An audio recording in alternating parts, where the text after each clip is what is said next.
اعوذ باللہ من الشیطان الرجیم بسم اللہ الرحمن الرحیم یا ایھا الناس کلوا مما فی الارض حلالا طیبا ولا تتبعوا خطوات الشیطان انہ لکم عدو مبین۔ اے لوگو، زمین میں جو کچھ حلال اور طیب ہے، حلال ہے اور پاک ہے، صاف ستھری چیز اور حلال چیز، وہ کھاؤ، اور شیطان کے نقش قدم کی پیروی نہ کرو، انہ لکم عدو مبین، یقیناً وہ تمہارے لیے کھلا دشمن ہے۔ انما یامرکم بالسوء والفحشاء، یقیناً شیطان تمہیں حکم دیتا ہے بدی کا اور بے حیائی کا، وان تقولوا علی اللہ ما لا تعلمون، اور اس کا کہ تم کہو اللہ کی طرف نسبت کر کے جو تم جانتے نہیں ہو۔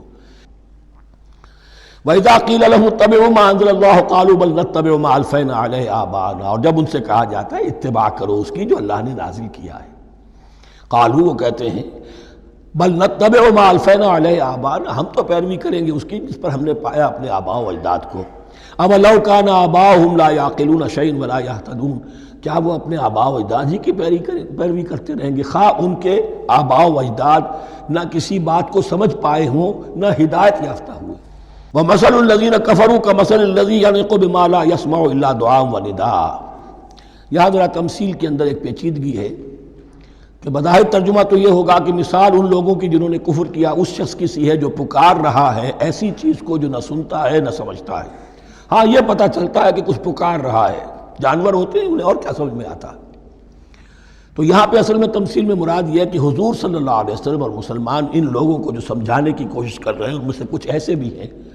کہ جو کچھ نہیں سمجھتے، دعا اور ندا تو ہے، صم بکم عمی فہم لا یعقلون، لیکن وہ بہرے بھی ہیں، گونگے بھی ہیں، اندھے بھی ہیں، وہ عقل سے کام نہیں لیتے۔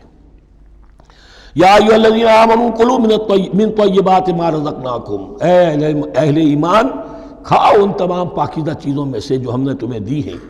واشکروا للہ، اللہ کا شکر ادا کرو، ان کنتم ایاہ تعبدون، اگر تم واقعتاً اسی کی عبادت کرنے والے ہو۔ انما حرم علیکم المیتۃ والدم ولحم الخنزیر وما اہل بہ لغیر اللہ، بنیادی طور پر اللہ تعالیٰ نے وہ کھانے کے جو اہل عرب میں اس وقت رائج تھے ان میں سے 4 چیزوں کی حرمت کا اعلان کیا ہے، بار بار مکی صورتوں میں بار بار ہوا ہے، اور یہاں پھر یہ مدنی صورت کے اندر گویا کہ آخری بار۔ انما حرم علیکم المیتۃ، اللہ نے تم پر حرام کیا مردار کو، جو اپنی آپ موت مر گیا، ذبح نہیں کیا گیا، والدم، اور خون حرام ہے، نجس ہے۔ اسی لیے جو ذبح کرنے کا ہمارا طریقہ ہے وہ یہ ہے کہ صرف گردن کو کاٹا جائے تاکہ اس میں شریانے وغیرہ کٹ جائے اور اکثر جو ہے خون جسم کا نکل جائے، تو وہ لحم الخنزیر، اور تیسری چیز ہے خنزیر کا گوشت، اور چوتھی چیز وما اہل بہ لغیر اللہ، اور وہ کہ جس پر پکارا گیا ہو کسی کا نام اللہ کے سوا۔ یہ ہے 4 چیزیں بنیادی طور پر۔ فمن اضطر غیر باغ ولا عاد، ان میں بھی ایک رعایت ہے، اگر کوئی مضطر ہو گیا ہے، مجبور ہو گیا ہے، جان نکل رہی ہے اور کوئی شے کھانے کو نہیں، لیکن 2 شرطیں پوری ہو، غیر باغ ولا عاد، وہ اس حرام کی طرف رغبت نہ رکھتا ہو، اور نہ جو ناگزیر حد ہے جان بچانے کی اس سے آگے بڑھے۔ صرف جان بچانے کے لیے مردار کا گوشت بھی کھا سکتا ہے، سور کا گوشت بھی کھا سکتا ہے، جو بھی چاہے، جان بچانے کے لیے یہ رخصت ہے، لیکن اس شے کی طرف کوئی رغبت اور میلان طبیعت میں نہ ہو۔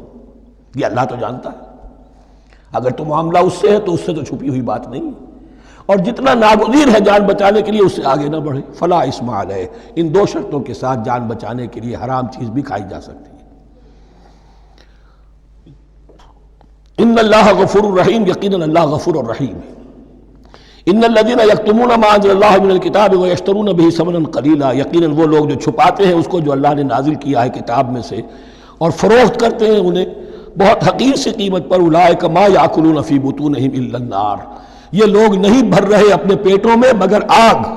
ولا یکلمہم اللہ یوم القیامہ، اللہ ان سے کلام نہیں کرے گا قیامت کے دن، ولا یزکیہم، نہ انہیں پاک کرے گا، ولہم عذاب علیم، ان کے لیے دردناک عذاب ہے۔ اولئک الذین اشتروا الضلالۃ بالہدی، یہ ہیں وہ لوگ کہ جنہوں نے ہدایت دے کر ضلالت خرید لی ہے۔ والعذاب بالمغفرہ، اور مغفرت اللہ کی اپنے ہاتھ سے دے کر عذاب خرید لیا ہے۔ فما اصبرہم علی النار، تو کتنا ہے ان کا حوصلہ آگ کے لیے، بڑے صابر ہیں اس جہنم کی آگ کے لیے، کس طرح تیاری کر رہے ہیں۔ ذالک بان اللہ نزل الکتاب بالحق، یہ اس لیے کہ اللہ نے تو کتاب نازل کی حق کے ساتھ۔